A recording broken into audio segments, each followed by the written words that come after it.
Buenos días, soy el ingeniero Jesús Miranda y esta es una clase de instalaciones eléctricas de interiores para segundo año de bachillerato. Esta vendría a ser la clase número 4. En esta clase se van a ver herramientas y equipos, uso, manejo y mantenimiento. Vamos a puntualizar en cada una de las herramientas que debería manejar todo electricista para las instalaciones eléctricas de interiores. Primero, pinza de punta.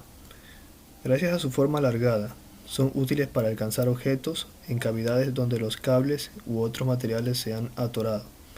Así también sirve para sostener el cable y hacer palanca con una pinza de electricista para pelar el cable.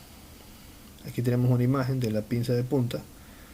Podemos ver que hace méritos a su nombre porque tiene forma puntiaguda. Pinza de boca redonda. Sirve para enrollar cables y alambres. Es la que se muestra aquí. Como se observa, la punta es redonda en sí. Alicate corta cable.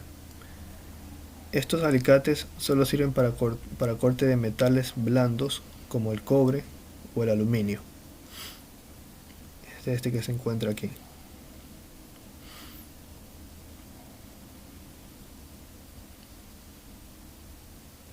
Alicate corte diagonal.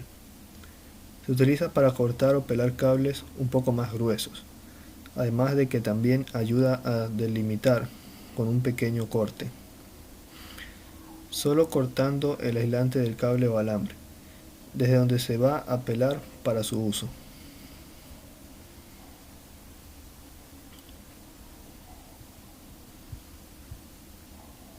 Pinza universal, o como comúnmente se la conoce, de electricista.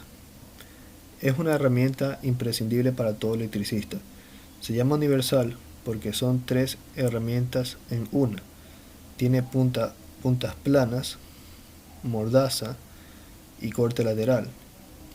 Se compone de 3 partes bien diferenciadas: una pinza robusta, unas mandíbulas estriadas y por último una sección cortante.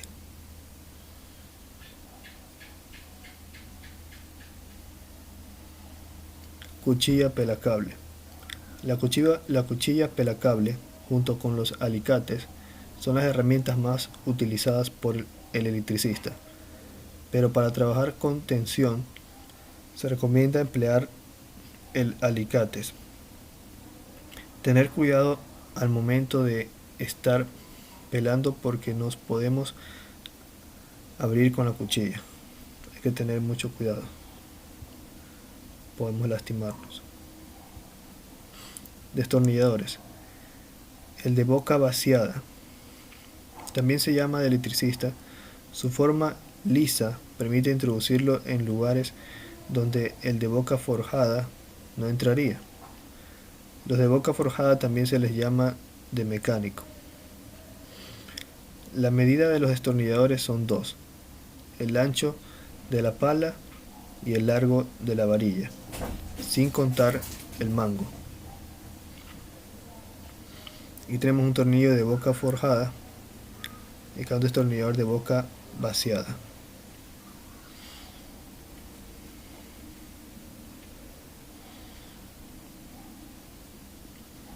Destornillador policidrio. La punta tiene una doble cruz, una con menos profundidad que la otra. Esta punta es muy usada en los destornilladores eléctricos y cada día se usa más. Aquí podemos observar la figura. Se observa que tiene una cruz y una cruz más pequeña. Por eso se llama policidrio.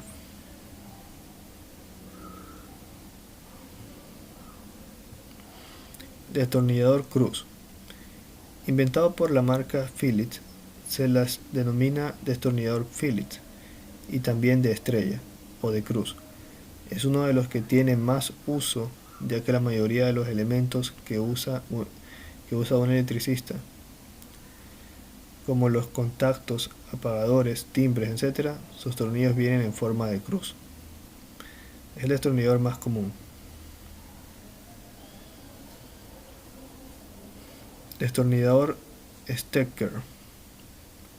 No es propiamente un destornillador, más bien es una llave de tubo. Se usa para quitar o apretar tuercas hexagonales. Como aquí se muestra el dado hexagonal para las tuercas hexagonales.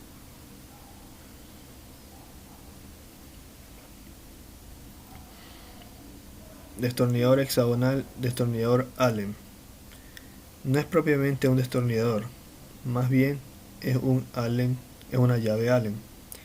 Se usa para destornillar y atornillar tornillos de este tipo.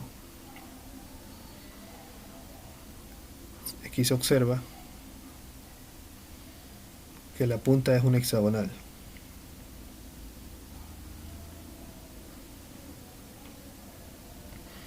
Busca polos. Fabricado en forma de destornillador, con mango traslúcido, lleva dentro del mismo una lámpara de gas de neón en serie con una resistencia. Cuando se toca con la pala, o sea, nos referimos a esta parte, la punta, se toca con la pala del destornillador un cable con corriente y se pone el dedo en la parte metálica, que vendría a ser esta parte de acá, la lámpara se enciende. Si es corriente alterna se encienden los dos cátodos, y si es corriente continua solo un cátodo, el correspondiente al polo que se toque. Con el polo contrario se enciende el segundo cátodo y no el primero. Con el neutro la lámpara no enciende.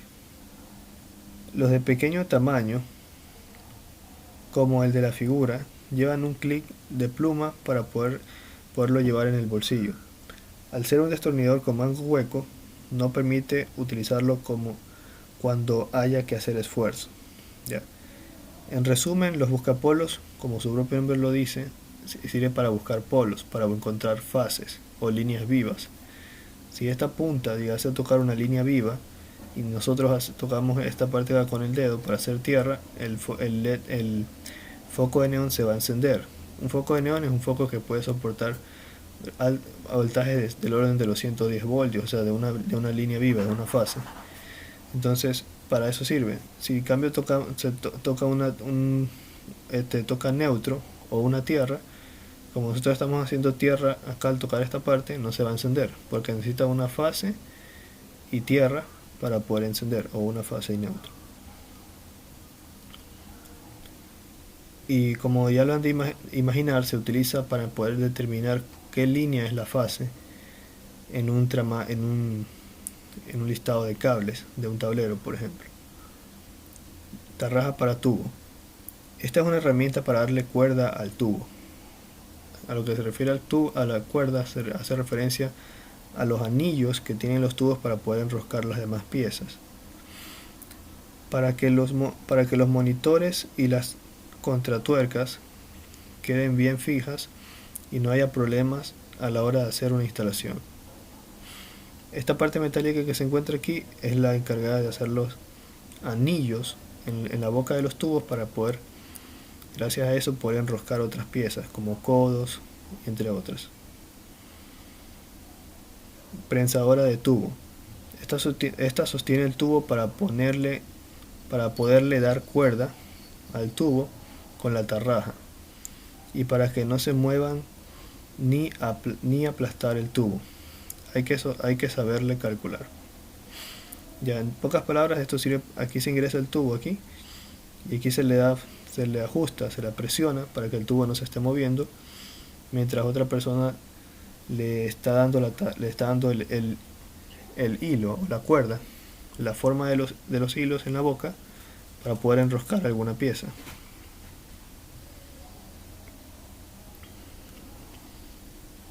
Dobladora de tubo.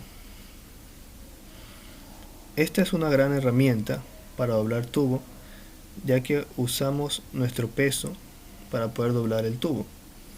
Puedes hacer dobleces de 45, 90, 30 o ya depende de cómo lo quieras, así también como bayonetas. Este se pone en el piso con el tubo y pisas haciendo fuerza hasta donde quieras doblarlo. Solo hay que tener cuidado porque el tubo se puede chupar. Ya. El siguiente es el multímetro. El multímetro probablemente sea una de las herramientas más útiles en la labor de un electricista y también de un electrónico. Este aquí es un multímetro Fluke, es de muy buena calidad. En los multímetros las características más importantes son la precisión, lo cual juega un papel importante en el momento de diagnosticar fallas. Si por ejemplo vamos a dedicar a la reparación de tarjetas electrónicas, necesitamos un multímetro de muy alta precisión, porque a veces los voltajes que provocan fallas son del orden muy pequeño para poder diagnosticar o detectar errores. ¿Ya? Si nos vamos a dedicar a ser electricistas y vamos a trabajar con voltajes altos, donde no se necesita mucha precisión, tal vez no sea tan necesario un multímetro tan preciso. Y nos tendríamos que enfocar más en la escala. Este multímetro, el que se encuentra aquí de Fluke, es alto escalable. Si se puede observar, el multímetro tiene distintos parámetros que puede leer. Este aquí es el voltaje en corriente continua. Este acá es el voltaje en corriente alterna. Este de aquí son milivoltios en continua. Esta es la resistencia. Este es para probar diodos o continuidad. Este de aquí es miliamperios y microamperios. Y aquí se apaga. Para poderlo hacer trabajar, nosotros vamos a colocar una punta, vendría a ser la de color rojo, ya sea aquí o acá, dependiendo de la escala que vayamos a emplear. Por ejemplo, aquí dice para miliamperios y microamperios, se conecta aquí. Entonces, y para amperios, para altas corrientes, se conecta acá. Ahora, el cable color negro, que vendría a ser el común, se conecta aquí en COM. Listo.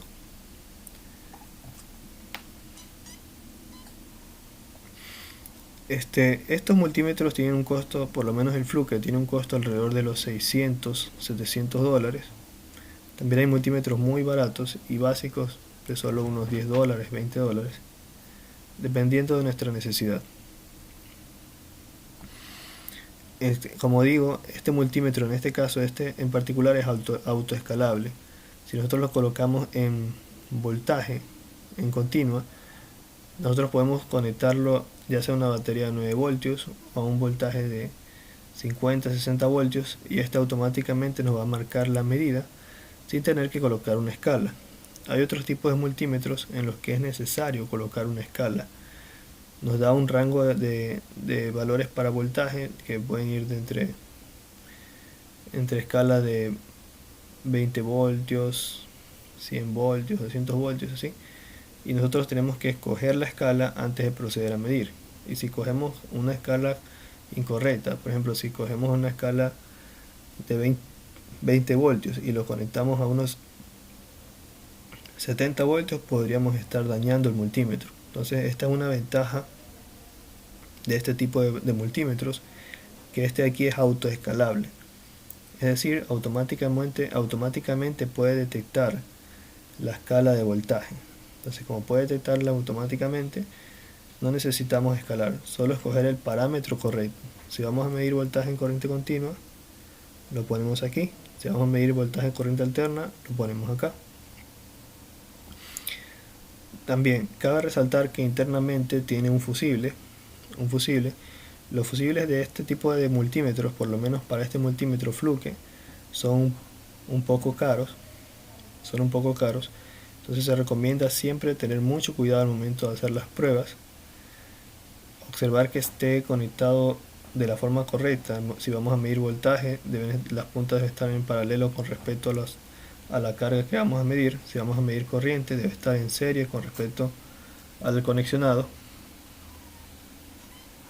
Y, y verificar que estemos en la escala correcta. Para no a no atrofiar o malograr el multímetro, ¿sí? Porque como dije hace un momento, por lo menos este multímetro tiene un costo considerable, unos $600. Entonces nosotros como técnicos debemos saber operar de la forma correcta este tipo de artefactos, ¿sí? Teniendo en consideración todo lo que he mencionado. Conectar los terminales en las borneras correctas, escoger el parámetro correcto y hacer las conexiones correctas al momento de la medición. Ya, en términos de todo lo que es mantenimiento, en términos de herramientas se aconseja que las herramientas deben ser siempre limpiadas después de una utilización. No podemos dejar las herramientas sucias, mucho menos, y deben estar almacenadas en un lugar seco para que no se vayan a oxidar. De vez en cuando se les debe aceitar, se les debe hacer un pequeño mantenimiento para que no se vayan a oxidar y tampoco para que no vayan a perder movilidad, porque en muchos de los casos, por ejemplo los alicates, se van endureciendo porque no les dan mantenimiento debido a la suciedad o al óxido. Bueno, vamos a tocar un tema más. El tema que vamos a tocar ahora es un dimensionamiento de conexionado básico para un motor. Nosotros ya hemos visto dimensionamiento para cargas puntuales como lo último que hicimos fue una cocina eléctrica, para la instalación de una cocina eléctrica en un plano arquitectónico. También habíamos hecho dimensionamiento de un plano arquitectónico de una casa para focos y tomacorrientes, todo lo que tenía que ver con ello, y con el objetivo de llegar hasta el dimensionamiento del diagrama unifilar. ¿Ya? Vamos a tocar este tema en particular: dimensionamiento de conexionado básico de un motor. Como ya hemos hecho el dimensionamiento de un plano residencial para una casa con cargas comunes, cargas puntuales y también con su respectivo planillaje y diagrama unifilar, vamos a tomar este problema de aquí como punto de partida para en un futuro poder hacer dimensionamientos, pero ya de un cuarto de máquinas, por ejemplo, de un cuarto de motores, dimensionamientos para una fábrica, y luego más adelante el dimensionamiento del diagrama unifilar para un tablero general de medidores, que ya es un tablero general donde van a parar las conexiones o alimentación de distintos paneles de distribución. Ya, entonces vamos a partir con este problema muy básico, muy sencillo, porque realmente este problema aquí se lo puede extender a algo mucho más complejo, pero vamos con esto que es más simple para que se pueda comprender. Dimensionamiento de conexionado básico de un motor. Ejemplo: dimensionar el conexionado para un arranque directo de un motor trifásico con los siguientes datos.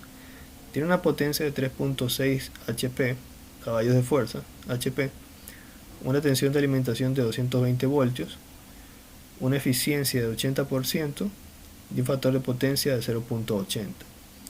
Digamos que todos esos datos se encuentran en la placa o el datachip del motor.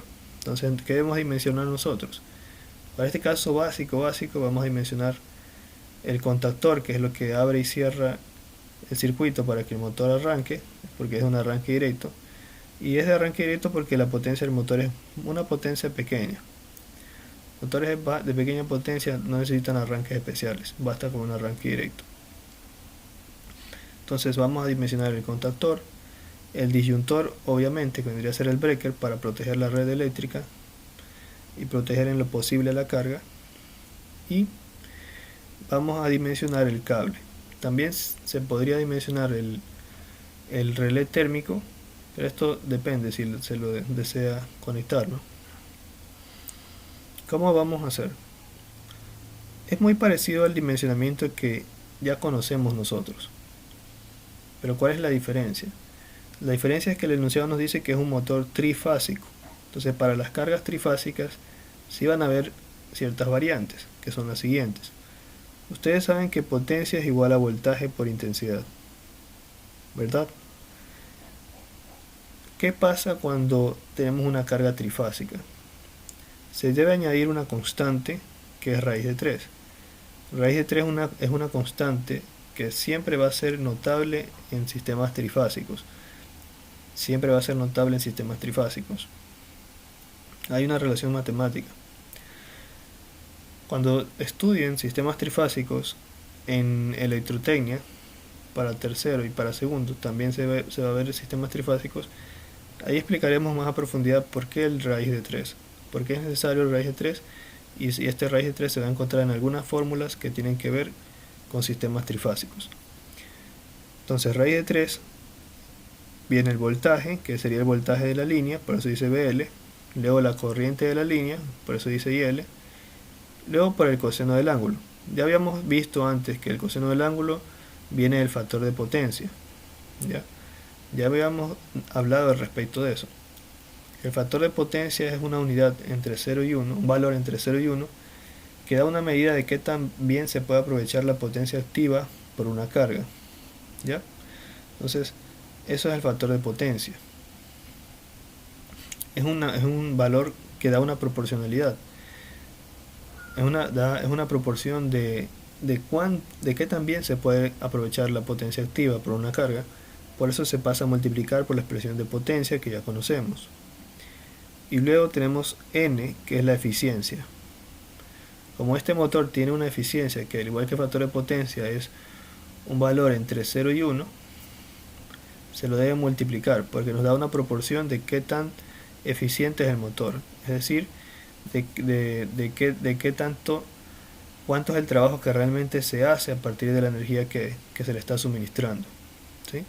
Por eso se le pone la N. Entonces dense cuenta que la expresión de la potencia para el caso de los motores se debe considerar todo esto. Si el motor es trifásico, se le pone raíz de 3. Luego voltaje de línea por la corriente de línea, por el coseno de teta, que es el factor de potencia, y por la eficiencia, porque la eficiencia es un dato del problema. Luego, de esta expresión despejamos la corriente de línea. Despejamos esto. Solo la corriente de línea. Una vez que despejamos la corriente de línea, vendríamos a pasar a dividir la raíz de 3, el voltaje de línea, el coseno de teta, que es nuestro factor de potencia, ya lo puse como factor de potencia, y N, que es la eficiencia. Entonces sustituimos. La potencia es 3,6. ¿Pero que 3,6 qué? HP, caballos de fuerza. Es power horse, caballos de fuerza. Como está en HP, yo necesito pasarlo a vatios, porque la expresión de potencia es en vatios. Entonces, deberían saber que un HP es igual a 746 vatios. Un HP equivale a 746 vatios. Entonces, por esa razón se lo tiene que multiplicar por 746 para mandarlo a vatios. Luego de eso, ya aquí tenemos lo que resta en la expresión, ¿no? El raíz de 3 por el voltaje de línea, que en este caso es 220, eso es dato del problema. 220 el voltaje, y una eficiencia de 80% y un factor de potencia de 0.8. Este primer 0.8 es por el factor de potencia, y la eficiencia, que también es un 80%, también se lo debe representar como 0.8, porque la eficiencia también es un valor entre 0 y 1. Luego de todo esto, efectuamos los cálculos y nos da una corriente de línea de 11 amperios. Ahora, como ustedes ya saben y lo hemos hecho repetidas veces, la corriente del disyuntor es igual a la corriente nominal, que en este caso es 11 amperios, por 1.25. Hacemos esta operación y nos da la corriente del disyuntor. Siempre es por 1.25, porque siempre se estima que la corriente del disyuntor tiene que ser el 100% más un 25% más, es decir, un 125% de la corriente nominal. Entonces, con este valor de corriente nos veríamos tentados a dimensionarlo para un disyuntor de 15 amperios, por ejemplo. Pero ya habíamos dicho que el valor mínimo para las instalaciones residenciales y todo tipo de instalación que por lo menos en este caso, que es algo de fuerza, que es un motor, debemos utilizar el cable número 20 como valor mínimo, perdón, el disyuntor con una capacidad de 20 amperios como valor mínimo. Por eso escogemos el de 20, porque los 13.65 están por debajo de los 20 amperios, y un cable número 12, porque es el que soporta 20 amperios. Ahora, para el contactor, para el contactor sí podemos utilizar esta misma corriente. Podríamos conseguir un contactor que esté normalizado para 15 amperios, porque el contactor, que vendría a ser, esta es la simbología del contactor, no es un medio de protección. El contactor no es un medio de protección, es un medio de accionamiento. Cuando el contactor se cierra, el circuito trabaja, se prende el motor. Cuando el contactor se abre, el motor se apaga. Pero el contactor es un elemento de control, o sea, está controlado ya sea por lógica cableada o por un PLC, pero el contactor está controlado. Entonces no es un sistema de protección, es decir, no se va a abrir dependiendo de una corriente de sobrecarga o la temperatura, como el relé térmico. Entonces, para comprar el contactor lo podemos comprar de 15 amperios, estaría bien, no es necesario sobredimensionarlo. Ahora, si quisieran, hasta ahí ya tendríamos el problema resuelto, porque aquí ya ponemos el contactor de 15 amperios y el conductor. En este caso serían 3 cables, porque es un motor trifásico, tiene 3 fases, 3 cables número 12, ya dijimos que es un número 12, más el neutro número 14. Recuerden que el neutro y la tierra siempre son una denominación inferior en capacidad. Entonces el que le sigue al número 12 es el número 14, que aguanta 15 amperios. El 12 aguanta 20, el 14 aguanta 15 y el 14 aguanta 15. Entonces al neutro le pondremos número 14 y al tierra número 14. Entonces, ojo con lo siguiente. Esta selección de si poner o no neutro depende de la configuración del motor. Si el motor lo conectamos en estrella, sí va a necesitar un neutro. El neutro se conectaría en el punto en el que se intersectan las 3 bobinas de la estrella, y es para que circulen las corrientes desde balanceo. Y el tierra se lo pone en la carcasa del motor. Si la conexión fuera en delta, ya no va neutro, porque no se podría dónde poner el neutro, porque la estrella no tiene para las corrientes de desbalance. El delta no tiene un punto para las corrientes de desbalance, entonces en el delta no se pone neutro. Solo se pondrían las tres fases del sistema trifásico y la tierra a la carcasa, en el caso del delta. En el estrella sí se pone neutro. ¿Ya? En la estrella el neutro va en el punto en el que se intersectan las 3 bobinas de la estrella. Ya podemos explicar eso más a fondo en clase. ¿Ya? Y también obviamente el disyuntor, que lo dimensionamos para 20 amperios, el disyuntor iría dentro del panel de distribución. ¿Ya? Y eso sería todo. En la clase presencial vamos a desarrollar más a fondo ciertos conceptos que he mencionado en esta grabación. Muchas gracias.